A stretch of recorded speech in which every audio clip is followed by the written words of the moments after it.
ای انسان روزی که این تن خفته ای تو از نالی نخواند و از چوکات طلایی و گران قیمت خانت بیرون گردانند و تو را در تابوت مرگ بگذارند و تو را به سوی قبرستان بر سر شانه ها آورده‌اند. بدان آن روز از موتر از خانه از دیگر سؤال نمی شود، تکه‌ای از کفن در دستانت قرار می دهند. اعمالت را در این تکه بنویس، در آن اثنا از موترخانه و از گاردت بنویس که مرا در دنیا اینها مواظبت می کردند.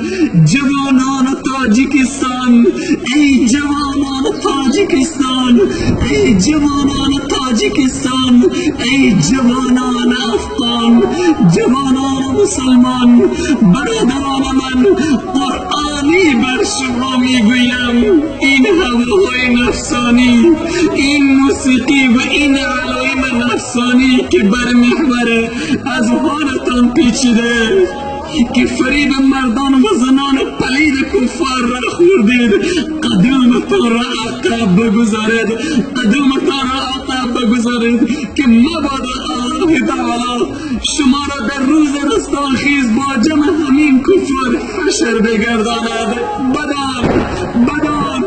بدان روز قیامت همان روزی است که الله تعالی به آن روز و به حقانیت آن روز قسم یاد می کند. لا اقسم بیوم القیامه، قسم بر روز قیامت که رستاخیز حق است. در آن روز روزی است که چشمها از شدت وحشت آن روز به گردش در می آیند.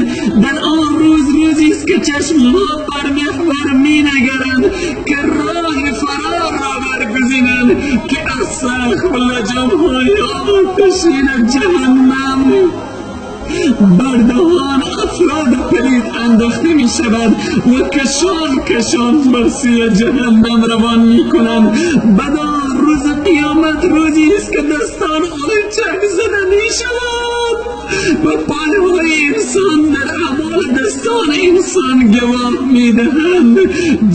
انسان اگر تمام دنیا تو را با شناختن و نواختن موسیقی دوست داشته باشند و اگر تمام دنیا به تو فخر و افتخار بورزند و اگر تمام دنیا مال و دارایی و جواهرات باشد و اگر تمام دنیا تو را آرزوی دیدار باشد و اگر بانهای جهانی به نام تو مسما باشد، اگر لحظه جان کندن پروردگارت ناراض باشد و اگر لحظه جان کندن 5 روز طول کشد تا روح از بدن تو جدا گردد، در آن اثنا کدام یک از اشیا و اجناس دنیا را میل میکنی؟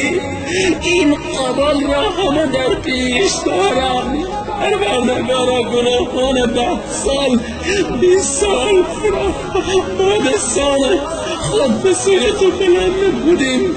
یا الله با جان و مال با اهل بیت با خانواده خود تسلیم تو شدیم.